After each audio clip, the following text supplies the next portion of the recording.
Good morning, sports fans. Today is Friday, July 31st, 2026. We have reached the end of another month in the year of 2026. It is 5,651 days until the last Jets playoff appearance. However, the New York Knicks are your 2026 champions of the world. And so the Mets might be in free fall.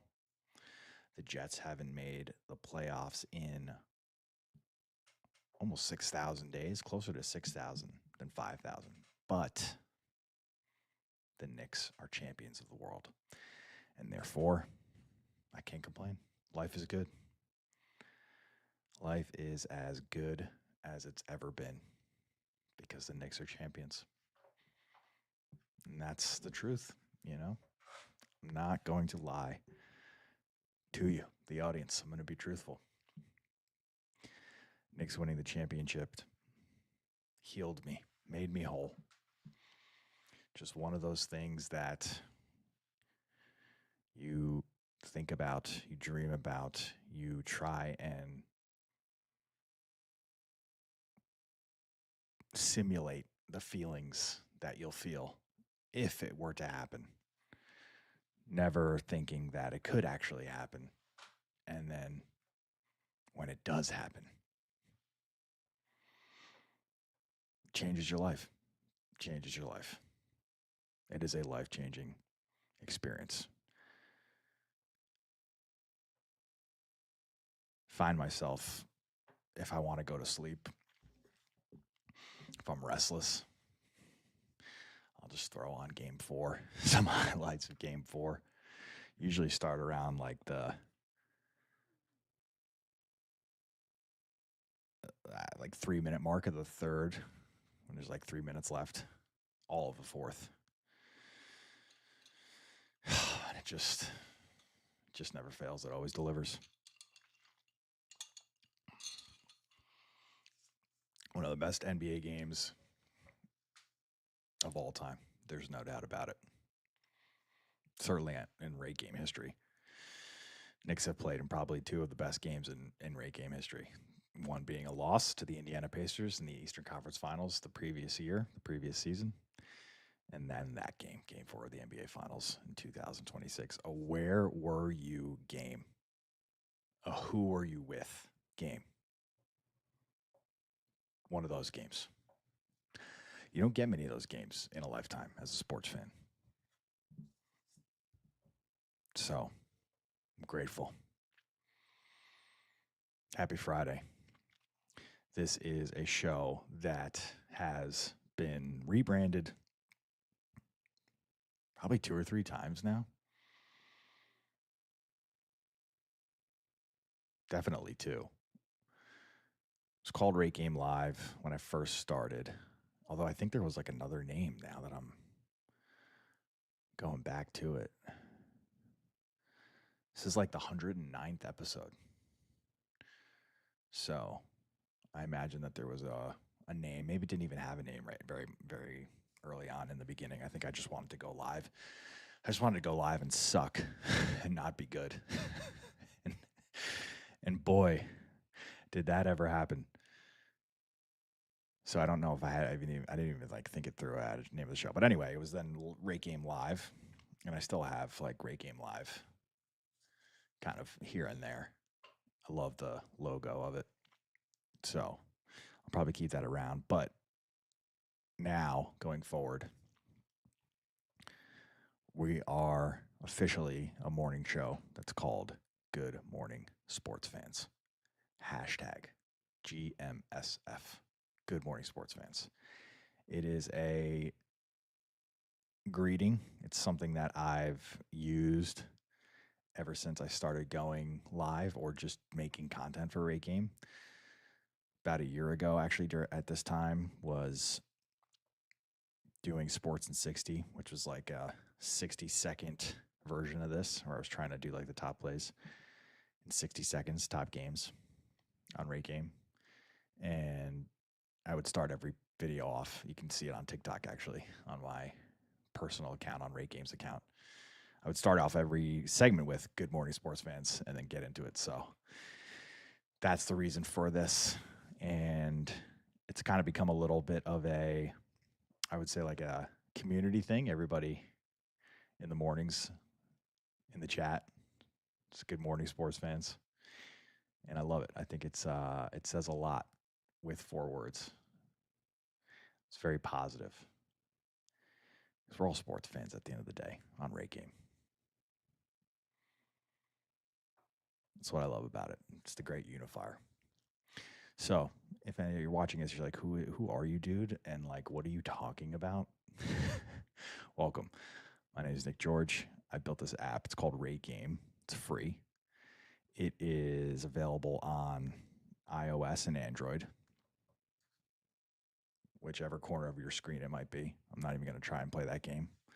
I watched my live the other day back, and I just totally missed it with the point. So you know what I'm talking about. It's on the App Store. It's free. It's also online, rategame.io. Concept is super simple. You rate sports games that you watch. So you basically log every game or event or experience that you've taken the time to watch, whether that be like a highlight or listen, I should say, on the radio, whether you go in person or whether you sit down on the couch and turn on the TV and watch the game. After the game's over, you can give it a score, 0 to 10. You can tell the community what you thought or not. Don't have to. Take is optional. And you do it again. You just watch, rate, repeat. Very simple. I know. Novel idea. Rating things. As humans, we just love to rate stuff. So I had the bright idea of applying it to sports games. And wouldn't you know it? 2.5 years later, recently quit my job, going all in on this bad boy. I am 1,000% convinced that there is a place for RateGame in the zeitgeist. So I'm all in on it, and I'm pumped. Anyway, that's my little opening monologue for this Friday, July 31st. We always kick things off by asking and then answering the same simple question. And that question is, were the sports good the last 24 hours? How were they? What went down in the world of sports according to you, me, the sports fan, the people that are watching, putting in the time, keeping the receipts, writing the takes? What the heck happened? So, without further ado, boom. Slide over here so I keep myself in the frame. This is a brand new dashboard that we rolled out on, I want to say Wednesday, probably after Wednesday's show. It actually went live. So it's been about 48 hours since we put this puppy up. Certainly open to feedback.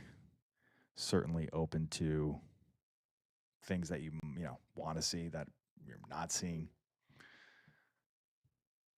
Things that might not be clear, but it's a new take on the old classic.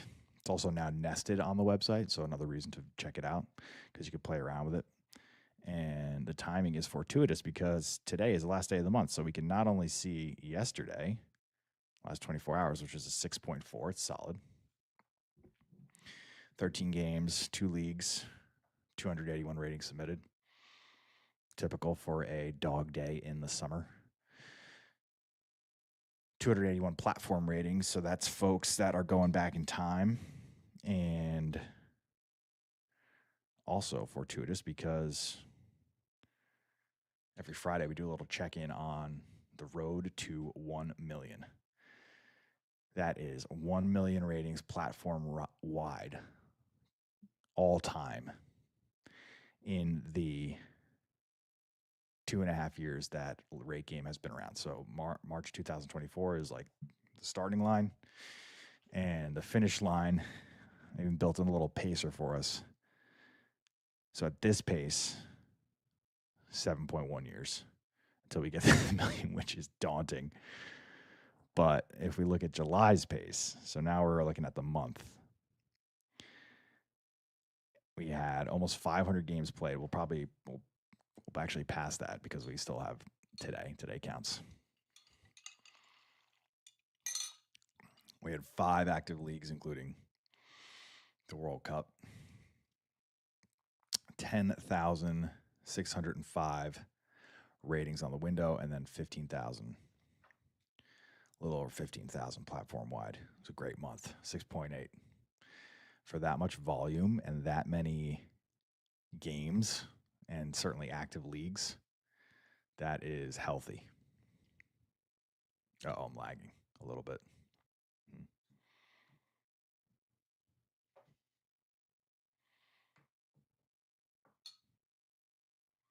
Did I fix it? Nope, still lag. Let's see if I put this on. I can also test my Wi-Fi speed here. Internet speed. Says it's fast. Could be StreamYard. StreamYard is so iffy, man. Anyway. Oh, wait a second. Internet speed test. Your internet connection is very fast. You should be able to handle multiple devices streaming HD videos, video conferencing, gaming at the same time. Wow. See about that. Okay, so back to the tail of the tape here. We had a 6.8 month, or we're holding steady. It's not official yet, but it's looking good. And yeah, at the pace of July, which is like 15,000 a month, let's say, we're looking at a goal attainment of August 2030. I sure hope not. Something tells me that's not going to. Something tells me we're going to smash that out of the water. What does it say for all time? Does it even pace us? Yeah, it keeps it. Okay. Interesting. Well, let's see what we can do about that. Great month of July. Great month. I mean, it's not every summer that you're going to get a World Cup, so you have to take full advantage of it.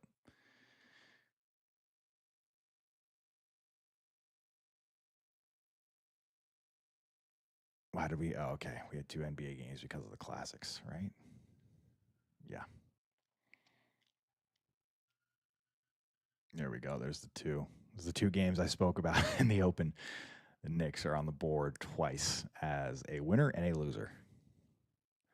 Thank goodness. All right, so back to the board and then into the show. We had some stuff to talk about in the world of sports. First and foremost, you may know him as the Rockets' son, Kody Clemens. Emphasis on last name, Clemens. Nugget on the first name, Kody. Rogers' kids, all 5 of them, I think. He named them, or he spells their first name. They all have names that are they begin with the letter K because he's a pitcher and he threw a lot of strikeouts. Roger Clemens, kids' names. So his kids' names: Kody, Kobe, Corey, and Casey. Uh-oh, Corey's got a mugshot here.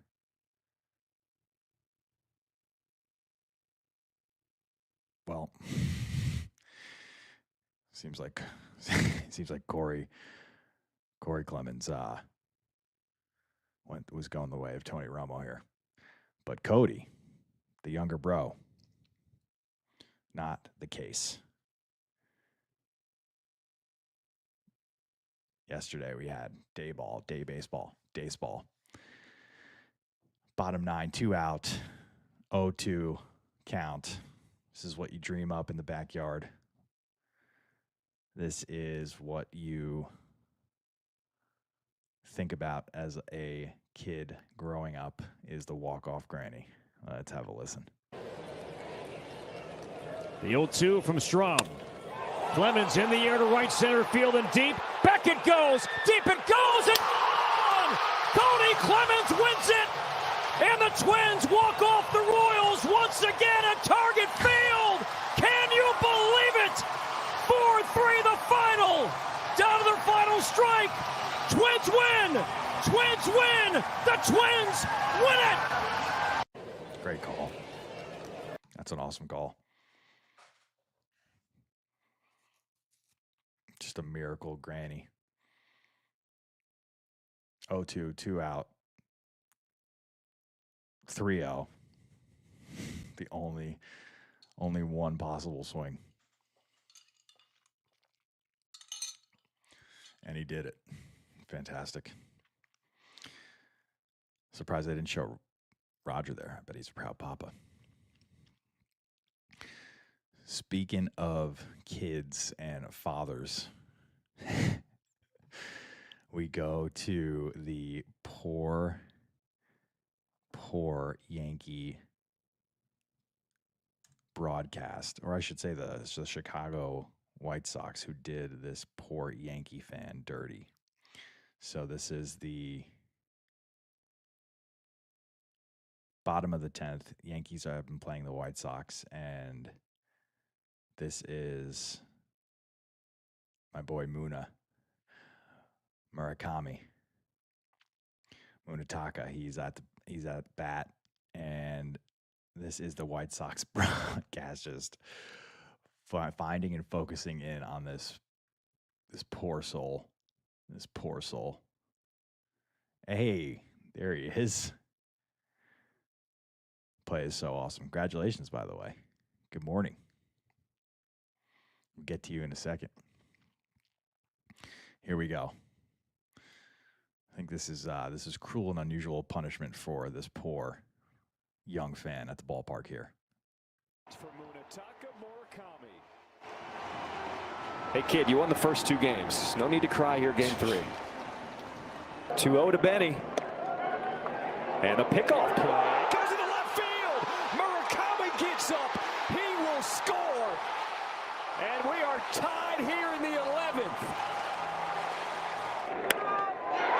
Dumps this one into center field. It's going to drop. Here comes Tristan Peters to play the play. Save!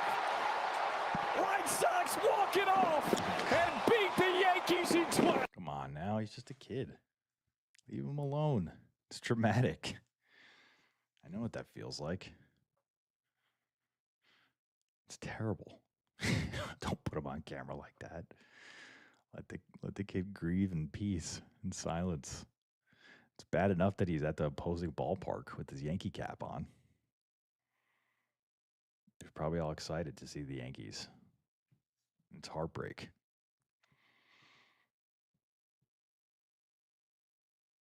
Poor guy, poor fella. I'm sure the Yankees, if the Yankees see that, I'm sure the social media will run this up the chain, and hopefully they'll do right by him. He'll get like the VIP treatment. It's like the double-edged sword of social media these days. One social media team's faux pas, gaffe, is another franchise's opportunity to make it right and be the hero and be a PR legend. This is like such a layup if you're the Yankees PR team and social media team.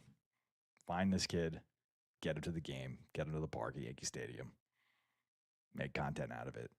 You got a fan for life, and you probably get some brownie points with your own fan base who's none too pleased with you right now. Team is not good and hasn't been good for quite some time. So, Yankees social media, I know that you're watching this, because why would you not? This is the number one morning sports show in America. Do right by the kid. All right, next up we have WNBA and the all-familiar acronym that is always associated, or has been associated with this league more recently than they probably want to admit, or maybe not, I guess. I don't know. I cannot understand what goes down at WNBA headquarters. And like how this even makes it to the social media feed on the NBA's official account. You want to talk about like reading a room or just walking into a room blind, walking into the wrong room and being offered glasses and saying, no, we're good. And everyone's like, but you're blind. Are you sure? These will help you see. We can fix you. We can give you LASIK. And the WNBA is like, nah, post it. Post this clip to the official WNBA account in the current climate with all of the awfulness of gambling and the storylines that are and the jail time and the court cases that the NBA is like beleaguered with right now. WNBA is like, check us out. Look at how cool we are. At All-Star Weekend, you and Angel made a bet with each other on this game. Is that bet still? This is how the rich stay rich. You gotta save this money. I'm gonna see you next week on Wednesday. Yeah. At night? No, at practice. Oh, at practice? I mean, I know y'all gonna lose, but if y'all lose, I get to have that. if y'all win, you get it 400. And if we lose, then you get to keep. No, you owe me 400. So it's Paige Bueckers, for those who are not familiar. And the other one in the clip right here holding the money is Angel Reese. Two of the rising stars of the league. Super marketable. They play on, I would say, big market teams. Dallas and Chicago. And here they are making a wager, flashing money over a game. I understand it's All-Star Weekend, doesn't count for anything. So all of that's going on. But then the WNBA platforms it and puts it on social media as if it's like cool and fun and hip. Yeah, exactly. You know, like just when the Caitlin Clark stuff was starting to blow over and she seems to be getting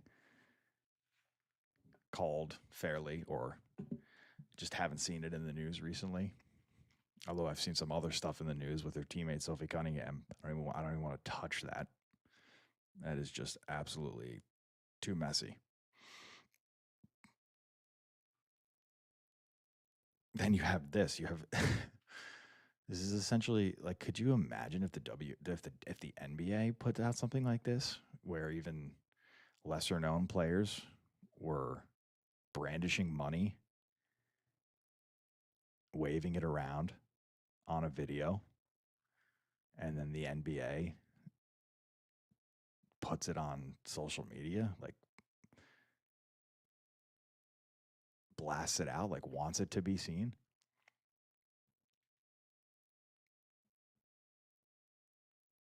Will there be any consequences for this? I doubt it. Does anybody even know who runs this account? Does anybody even know who runs the WNBA's account? How does this get approval? How can you just post this and not have a conversation with anyone? Or maybe they did. Maybe that's the thing. Maybe that's what's really bad about this, is there was conversations and they still went forward with it.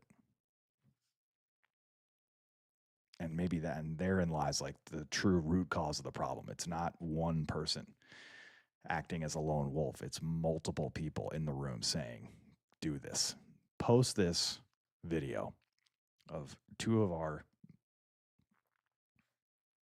stars betting money on a game and show them money in hand talking about it. Like, that's exactly what we want our fans to see.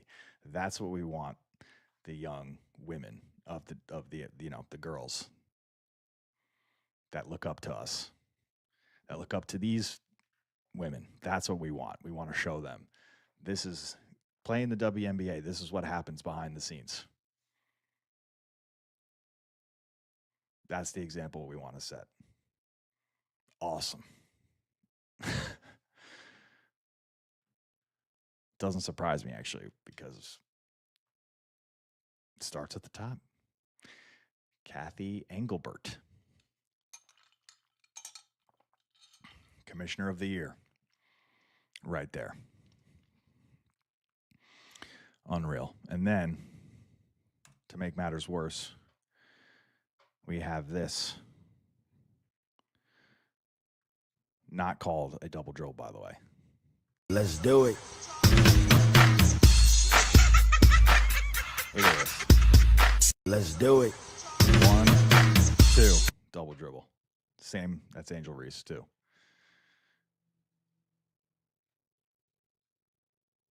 Chicago Sky. All right, last thing I got for us is Baker's Dilemma. So, Baker Mayfield, local.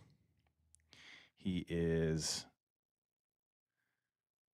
franchise quarterback material, or so he thinks. And contract year, people are getting paid in the NFL these days. The new salary cap is starting to really proliferate. You got guys just cashing in left and right. Dude on the Eagles the other day on defense, I think just reset the market for like a third time. It was something like 120 mil guaranteed. I think it was Jalen. I think it was like 160 with 120 guaranteed. Just an absurd contract. And that's on defense, right? So quarterback, obviously, the golden goose. You can't win in the NFL without a quarterback. It's a quarterback league. We hear this all the time, and it's the truth. And Baker Mayfield came into Tampa Bay, replaced Tom Brady, big shoes to fill, and did an admirable job. Made the playoffs. Didn't have a great year last year, end of the year specifically. I remember that the Bucs were cruising, and then they just totally flamed out. I think they went 2-7 to end the year. Baker Mayfield had 26 touchdown passes. Year before, he had 41. So a little bit of a regression, but maybe that 41 was the anomaly. Maybe 26 touchdown passes for Baker Mayfield is in line with the average. But in this new market with this new money, I think he's definitely worth 30, 35 mil a year. I think he definitely has earned the right to be paid his worth, is what I'll say. His worth. But the Bucs feel differently, supposedly. And so here we are. There's a little bit of a stalemate. But how he goes about it and what he says is not what you want to hear if you're a Tampa Bay Bucs fan, if you're a Tampa Bay Bucs player, if you are part of Tampa Bay Buccaneer ownership. Used words like disrespected, disappointed, undervalued when it comes to your contract. What value did the team place on you that made you feel that way? I mean, it was all three, between years, average, and guarantees. Probably the most disappointing is years. Didn't get offered anything over 2, and so when you're told you're a franchise quarterback and they handle it otherwise, that's disappointing. So felt like I earned that. It's not a poor me pity party over here. It is what it is, and so that's why I said. Wait a second. It's not? Because this is sure look. Hold on a second. I've not been to many poor me pity parties. I've thrown a lot. This looks like one. I've been to my own. I've thrown my own. Very, very similar from what I can recall. The deadline was training camp. Focused on the team, focused on getting better and trying to give this team a better chance to win a Super Bowl. What was the reasoning for that? For the deadline? Or for the number of years, or just number of years metrics that weren't there for I don't know. I don't know why it wasn't there. So I can't give an explanation. Yeah. You've said you're a franchise quarterback. You've shown that. Do you believe, and did you make a stance that you belong in that top 10 range, $50+ million? That's sort of the market and where you are. Yeah, and I told them, I said it publicly, I was never trying to reset the market. I know where I fit in on that. I'm not over realistic on that, but it's also, I know just to be compensated, put in that category, and salary cap keeps going up. The guys that are going to re-sign next year, it's going to look a lot different. So at the end of the day, it'd probably be still right about top 15 next year this time, and but it's unfortunate they failed to recognize that. How far?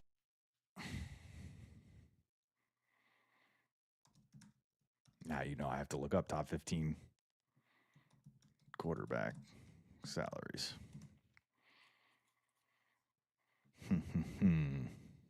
Here we go. We got Dak, Josh, Joe, Trevor, Jordan, Brock. Wow. That's starting to look a little shaky. Jared, Justin, Lamar. Oof. So somewhere here is where Baker thinks he belongs.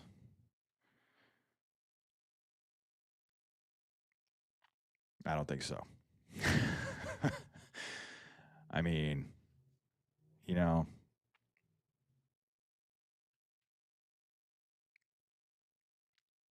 maybe. Maybe if he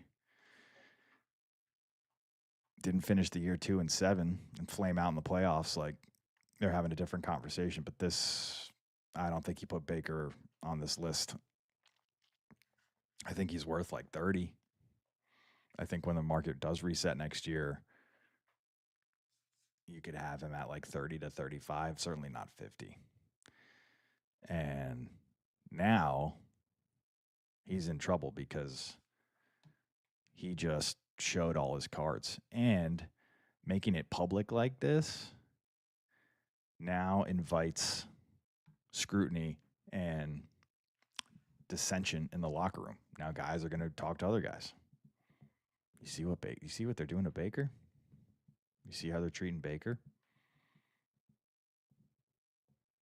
You see how Baker's taking it?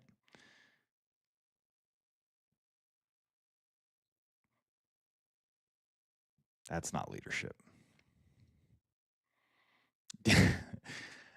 Tom Brady's not doing that. In fact, I think Tom Brady restructured his contract so that they could sign guys, so that they could bring more guys in, and they had money left over. Probably not going to be able to sign Vita Vea now. Baker, your best defensive player. So, not the move, in my opinion. Far away were they from that range? Pretty far. Yeah. Did you consider a holdout, just considering the incredible leverage a established starting quarterback would have? No, because I know I got a bad taste in my mouth from last year, and I know the potential this group has. It's still, for me, the most important thing is winning and making sure that I'm a team first guy, and I wanted our guys to know that, and then I was dead serious. I'm a team first guy. I wanted our guys to know that. I also wanted them to know that we couldn't get a deal done and they're lowballing me. Team first, though. Go team. By the way, ownership is not going to pay me what I think I'm worth, but go team. Love this place. Love the guys. Not going to make this a distraction. By the way, they lowballed me and it wasn't even close. Go team.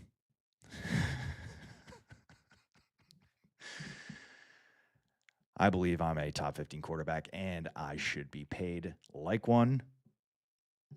Bucks aren't doing it. I don't want to be a distraction, but can't get a deal done. And I don't want to make this about me. Don't feel bad for me. No pity party. Bucks aren't going to pay me. But go team. Come on, Baker.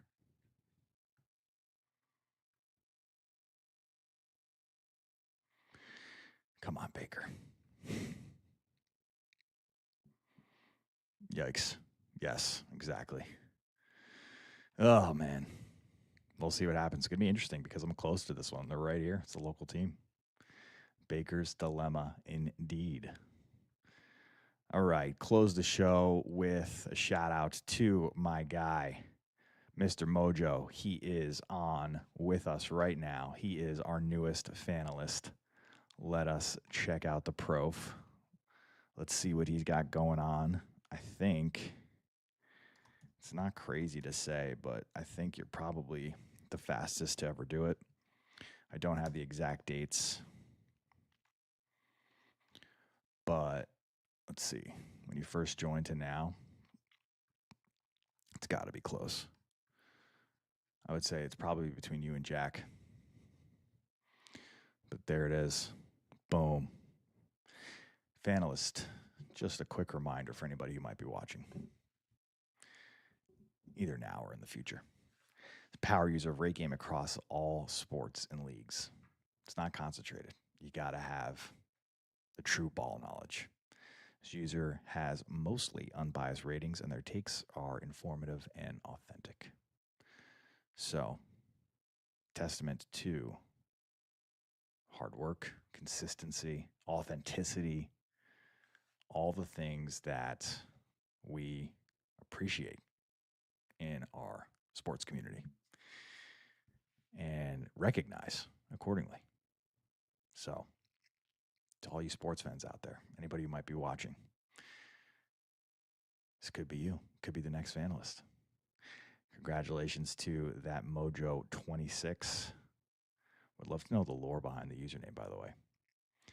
Molly always has the, I think, Spanish in her mind when she reads some usernames. So an inside joke between us is your username in Spanish reads that Mojo because the J is silent. So that's what she calls. That's what she says when she sees your username.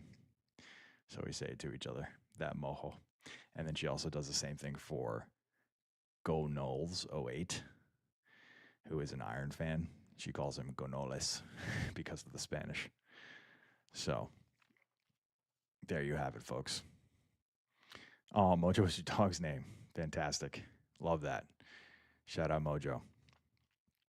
If he's no longer with us, or if they're no longer with us, he or she, rest in peace. And it's a fitting tribute. If they are. 26 is your favorite number. Okay, so not the year. Great year, too. Hell of a year.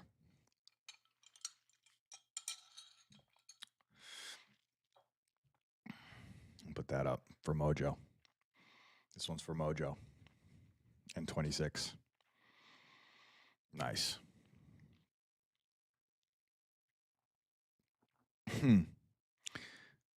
As the number 4 Spurs fan, yes. Definitely a little rough. Your time will come, though. Wemby is still on the rise. It's going to be Wemby's league very soon, very shortly. Nice little streak. 44, pretty good.